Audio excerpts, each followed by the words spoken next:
Yo, what's going on, guys? Welcome back to another Paragon video. In today's video, we're going to be going over the assassin builds. So for the assassins, there's two different types of assassins. So we got the physical assassins, we have the Xena, the Kalari, and then we have magical assassins. That's going to be Countess and Shinbi. So two of these same playstyles where you're going to be, diving the backline and going for like squishy ears and using all your abilities to burst them, but two different types of builds. So for the assassins, they are going to be played in the jungle. Some people like to play mage assassins in the mid or mage assassins in the solo. I'm not a big believer on that. You're missing the damage. You're missing the tank in the solo lane. If you're going the mage assassin and in the mid lane, you can get bullied out pretty easily by long range casters. So I prefer to play the assassins in the jungle. So this is going to be a jungle assassin build.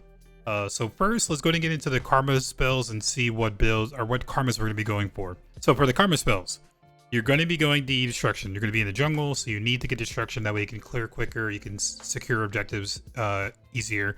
So you want to go into the destruction. That's going to be priority.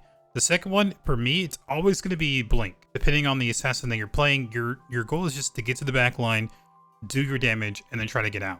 Blink allows you to get in there and do that. Blink allows you to go in. I can blink in, jump on somebody with Kalari, use their ult. I can, stealth upwards, go in, use some damage. If they blink away, I can chase them with the blink. The mage assassins, you can go in with, like, say, as you're playing Countess, you can go in as a Countess, use all your abilities, ults. If you can get the kill, that's great. If you can't, you can try to blink in to continue the chase, or you can blink away. That way, you have a more restart ability. For me, blink in destruction are always going to be like the main the teleport. Sorry, I keep calling it blink because it's my teleport, and destruction are always going to be the main key karma spells that you're going to be going for. All right, so for the physical assassins, the Xena and the Kalari, the start that you want to go into is going to do 2 potions of the health potion, and they're going to do 2 of the Vishanti handguns. This is going to use your total of 500, and this is going to build into Secret Assassination Technique, which is going to be your first item. The Secret Assassination Technique, it is really cheap. It's only 2,400 gold total. It's going to give you 50 power. It's going to give you 15 flat pin, which is what you want as an assassin. You want flat pin. That way, your target is going to be the backline. You're going to be targeting the casters. You're going to be targeting the carries. They are typically...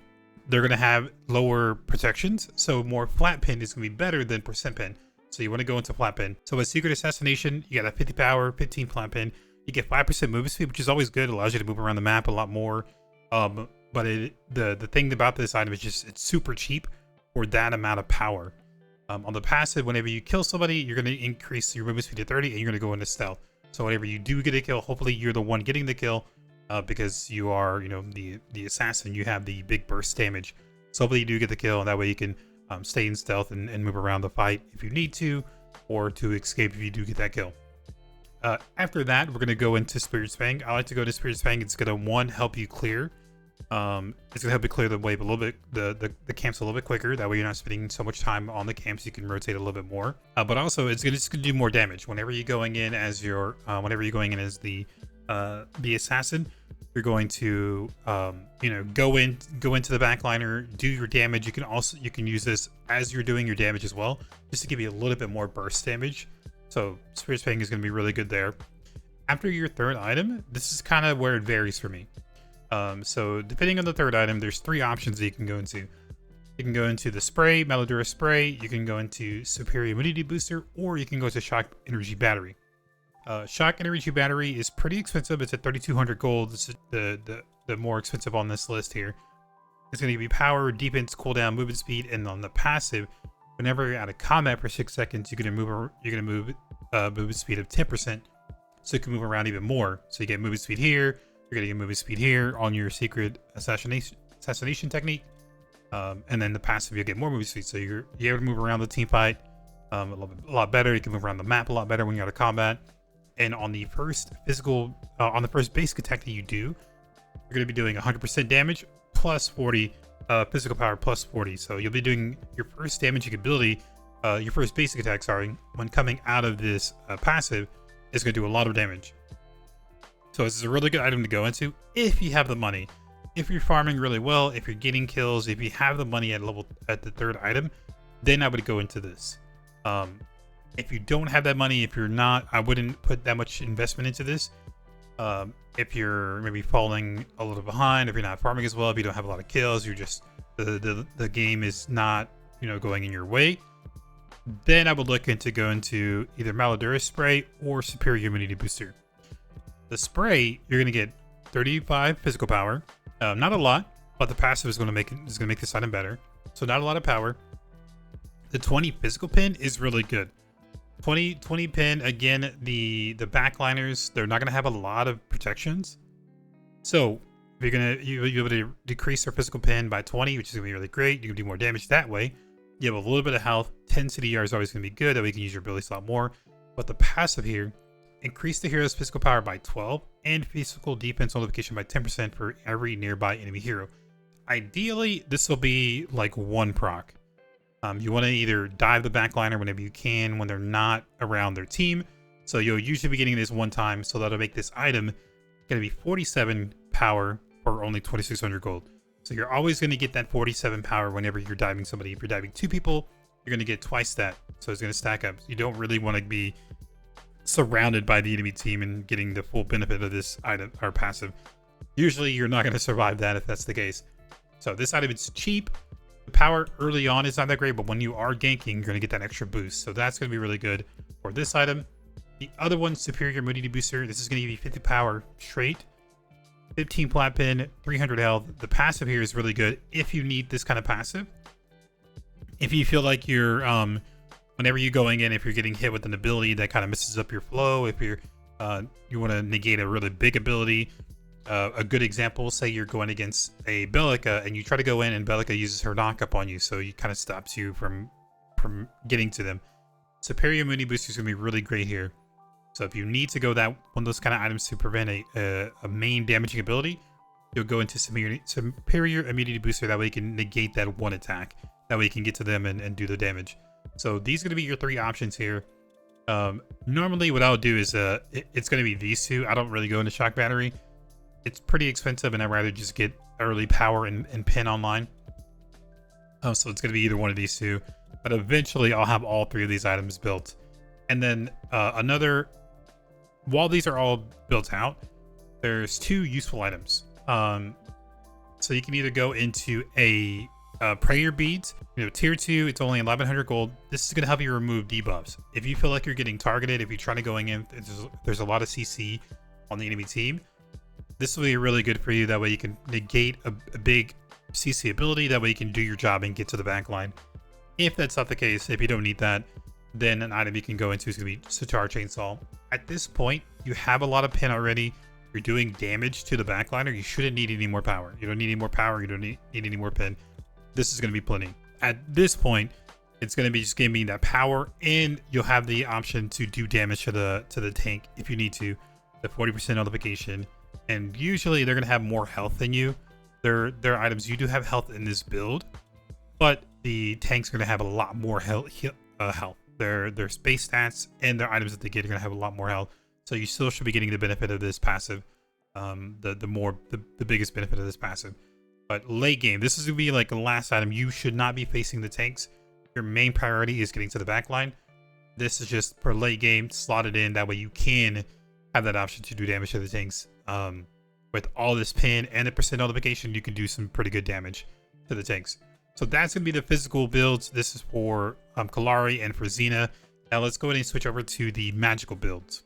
All right, so for the magical assassins, it's going to be the same concept. Your goal is to get to the back line. You want to get to the casters, you want to get to the rangers, you want to get to the squishies on the enemy team, and you want to go in, use all your abilities to delete them, and then try to get out of the team fight. So at level 1, whenever you start, you're going to start with 500 gold. We're going to go into rechargeable health potion, and then the branch world tree. If you feel like you don't really need a lot of the healing early on, you can just get rid of this. You can go the rechargeable potion and the branch world tree. This will be a little bit gold left over. And then the first item that you're going to build into is going to be Bells of Purification. Bells of Purification, it's really cheap. It's 2,600 gold. 60 power isn't that great for a magical item, but you are going to get 10 flat pin. You're going to get 10 CDR, and the passive is going to make this item a little bit better. So as a mage assassin, the countess, the Shinbis, You're going to go in, you're going to pop multiple abilities, and you're going to finish off with your ultimate. Okay. So whenever you're using all those abilities and you're basic attacking in between, you're going to get this passive stacked up. So even though it's at 60 power when you go in, every time you use an ability, you auto attack, use an ability, auto attack, use your ultimate. You're going to get this thing fully stacked down. That way, whenever you land your big damaging ability, your ultimate, you'll have a lot of power on this item. Hopefully, you'll have like 110 power on this. So again, the example as a countess, you dash in, you go into your ganking mid lane, you dash in, that's 1 stack. You auto, that's 2 stacks. You do your line attack, that's another stack. If you can auto, that's a stack. At that last part, it's either auto and ult. You'll have 3-4 stacks on this item already. That way you're doing a really big burst damage. So it's a cheap item. You'll go in, use your abilities, and you can get it stacking. And that way you can do big damage on your last damaging ability. At Shinbi, it's a lot easier to stack actually. You go in, you're going to either blink in or you're going to dash into them. You'll pop your wolves. Every tick of the wolf is going to stack this. While you're auto attacking them, while you're throwing your Q, your wolves throwing it at them.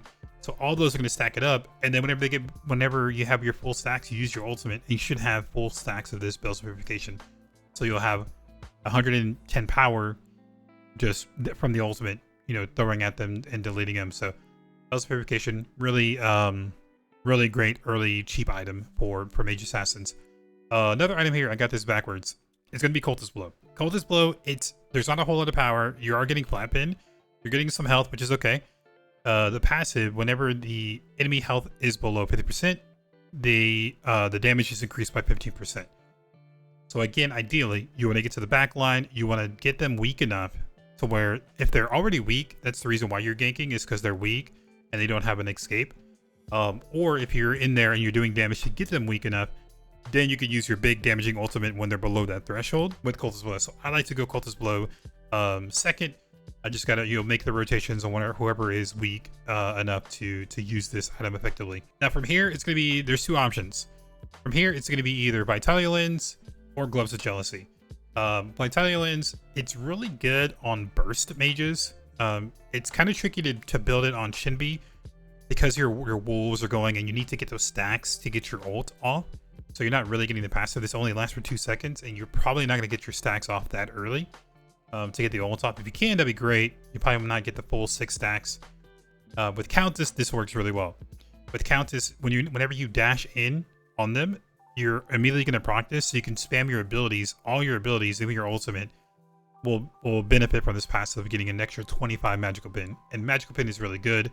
Again, you're going to the back line. Flat pin is going to be better.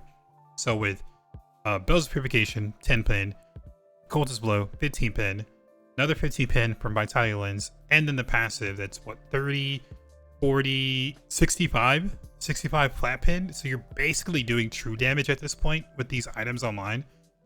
So you can definitely just burst people down, burst the backliner. Now here, you'll either go into Gloves of Jealousy, or you can go to Rampaging Toto. Rampaging Toto, they did decrease the price, and you're going to get big bursts of power. Or you can go into Gloves of Jealousy, where whenever you go in, you use an ability, you auto, you'll get that extra burst of damage. So either one of these is going to be good, and then you just pick the other one to get more power. Now, this is going to be your key items. This is all the power that you need. You don't really need any more power. At this point, you're either going to go into Alchemo Blaster. That way you can actually do damage to the tanks. With all this pin and the damage nullification, you'll be shredding tanks as well. Another item that you can build, you can slot into your build, any kind of around this area you can slot in, is going to be Blue Heart. Blue Heart is the same thing as the immunity booster on the physical. It's the same thing. You're going to grant a shield to negate a main damaging ability. That way you can go in and be effective as an assassin. So Blue Heart is going to be really good if you're finding yourself getting one ability is kind of really messing up your flow of the game. Then Blue Heart's going to be really good. Another useful item is going to be Archon Gospel. I don't really like to build this item because it kind of sucks building into it. But if for whatever reason your team is kind of not helping you with doing damage to the backline, if you need to survive a little bit longer, if you're trying to pull the objective and your team isn't really helping that much, you don't have a frontliner who can help tank the objective, then they're putting all the pressure on you to tank. as a mage assassin, you're not really tanky. You don't have really high base stats, so you can get wrecked by the objective. So going Archon Gospel will allow you to stay alive a little bit longer in team fights and allow you to tank that. So if you need to, you can go in this lifesteal item. I personally don't like to go the item. I'd rather just, you know, let my frontliner tank it, but sometimes it happens. But these are going to be the mage assassins. So we got our physical and our mage. But yeah, guys, that's gonna be it for the build. Mage assassins, they're pretty tough. I mean, the meta right now is definitely gonna be more of a frontline. The tank and warriors are in the jungle, but having an actual true assassin to just get to the backline to deal damage and burst the backline is always fun to play. I've been actually recently been playing Kalari. She got buffed, and the physical build is just, she's been shredding. It's kind of nuts. Not really ideal. It's more of a pub stomping role whenever you're going assassin in the jungle. But it's always still pretty fun to do. But yeah, let me know what you guys think about it in the comment section below. Also, I do have a Discord you guys can join. The link will be in the description below, and as well as my Twitch. Whenever I do go live, it's kind of rare that I go live, but whenever I do, I'll post it in Discord and when I do go live. Alright guys, everyone take care, and I will catch you in the next video. Peace.